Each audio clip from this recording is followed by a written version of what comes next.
King Folliculus led Jake to the final door.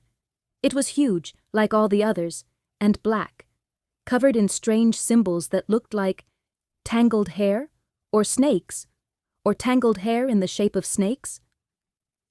Above the door hung a sign engraved in enormous letters, "The Brushing Hall." Underneath, in smaller letters, "Enter at your own risk, we mean it." King Folliculus stopped and turned to Jake. "Mr. Knot is waiting in there," he said gravely, straightening his crown. "It's his headquarters, his fortress, practically his home. If you don't defeat him, the factory will never return to full operation."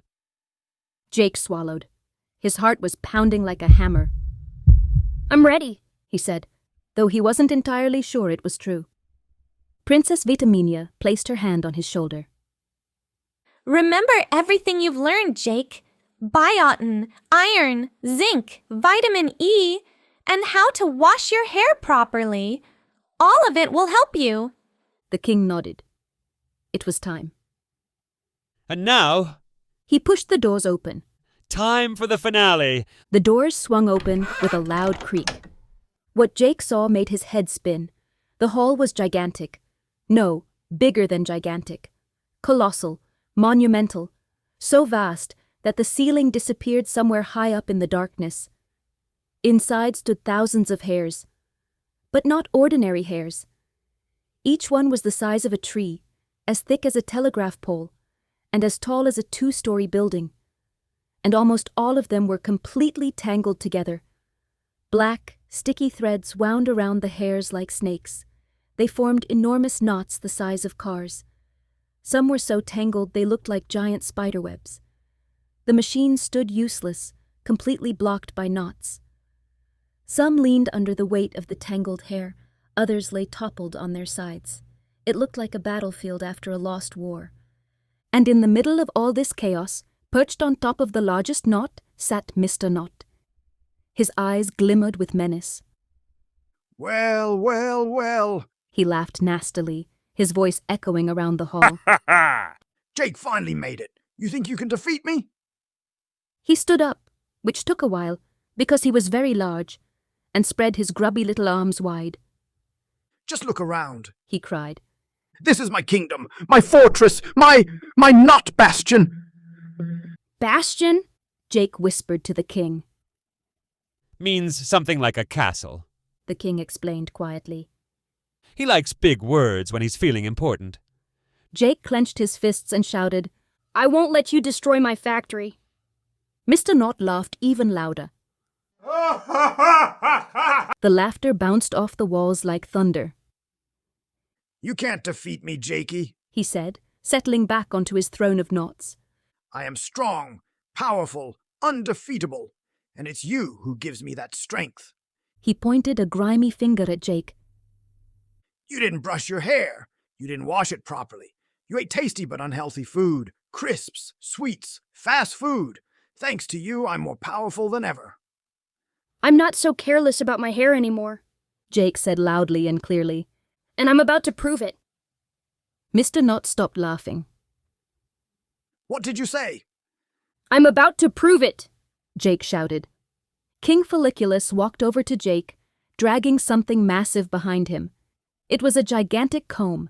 Its teeth were as thick as fingers. "This is the comb of truth," he said solemnly. "You must untangle every knot. With each one you free, Mr. Knot will lose power." Jake grabbed the comb, which was very heavy. "How many knots are there?" he asked, looking around the hole. 100, answered the king. 100? Maybe 105, added Princess Vitaminia. We haven't counted recently. Jake swallowed. But he tightened his grip on the comb, determination mixed with apprehension in his eyes. All right, let's go. He walked up to the first gigantic knot and raised the comb. "Stop!" shouted King Folliculus suddenly, jumping up. "Not like that!" Jake froze. What am I doing wrong? "You can't just yank." The king ran over to him. "You need to know how to brush properly.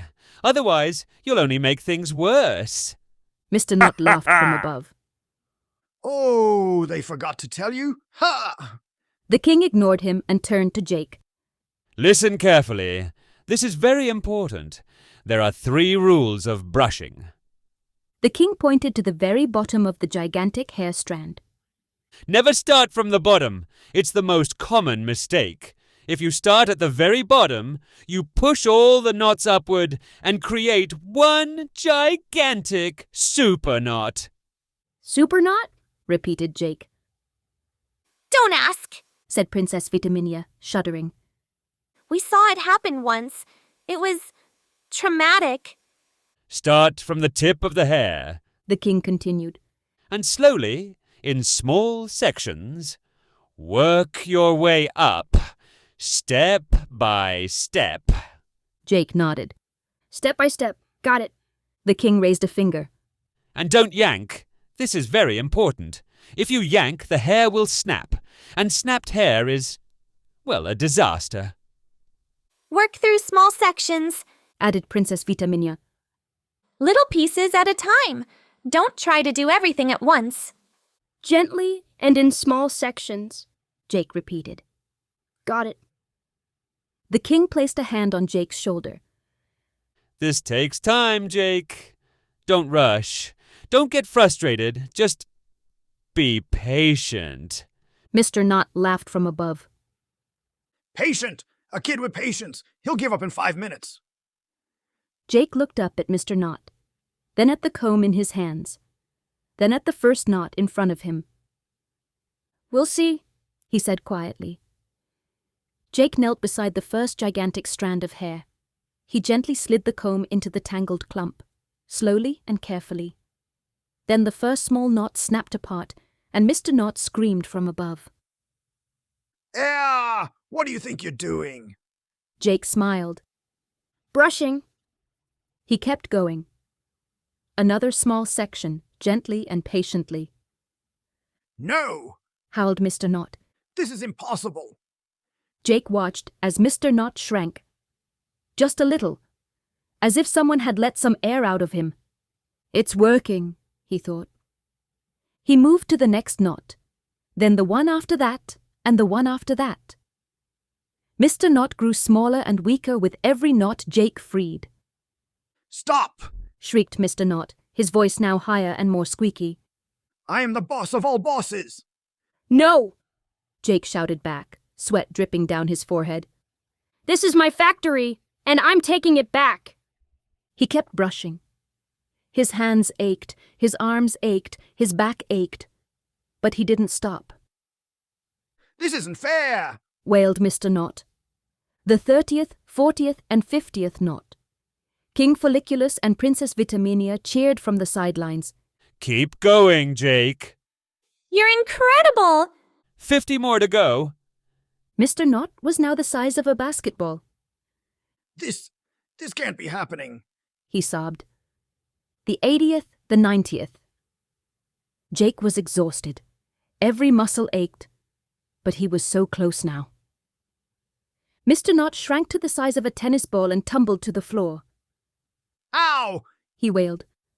Jake walked up to the last knot, the 105th, the biggest of them all. He took a deep breath, slid in the comb, and began to work through it. When the final knot burst apart in a cloud of golden sparks, Mr. Knot shrank to the size of a walnut and rolled across the floor like a little marble. This isn't over. He whispered in a voice as thin as a mouse's squeak. I'll be back. If you stop taking care, I'll be back. Jake bent down and looked him straight in his tiny, beady eyes. I won't give you the chance, he said calmly. Mr. Knot tried to say something, but instead vanished in a puff of smoke. And he was gone. For a moment there was silence, and then the entire hall shuddered. The remaining knots began to dissolve like ice in sunshine. The black sticky threads disappeared. The machine straightened up and came to life. The gigantic hair strands began to shine and stand tall. King Folliculus cried out with joy. It's working. The factory is running again. King Folliculus walked over to Jake with the widest smile Jake had ever seen. His crown had tilted slightly from all the excitement. You did it, Jake! He cried, slapping him on the shoulder. You saved the factory! Princess Vitaminia ran over and hugged Jake. You are incredible! I can't believe you untangled 100 knots! 105, corrected one of the workers. 105? Princess Vitaminia stared at him in amazement. Jake, you're a hero! Jake felt proud, but also exhausted. What happens now? He asked, still breathing heavily. King Folliculus sat down beside him and looked him in the eyes. Now, Jake, everything depends on you, He said seriously. The factory is running and the machines are working. But if you stop taking care of things... He hesitated. Mr. Knott will come back. Jake felt a pang of fear. He'll come back? Yes! Confirmed Princess Vitaminia sadly. Mr. Knott isn't a real monster, Jake. He's the result of neglect. When you don't take care of your hair, he appears. But The king raised a finger. if you remember everything you learned today, he'll never get the chance. Jake nodded firmly. I'll remember, I promise. King Folliculus placed his small hand on Jake's shoulder. We believe in you, Jake. He smiled. And now, it's time to return to your world. Return! Jake looked around. Already? I'm afraid so, Said Princess Vitaminia, patting him on the head. but we'll always be here. Take care of the factory, and we'll take care of you. The light began to grow brighter and brighter. Jake felt himself starting to float upward. Wait! He shouted, One more question. Yes? said the king. Did someone really use a fork as a tool? The king and princess looked at each other. Then they burst out laughing. Yes! They cried simultaneously, and it was extremely inconvenient. added one of the workers. Jake smiled. The light became blinding and everything disappeared.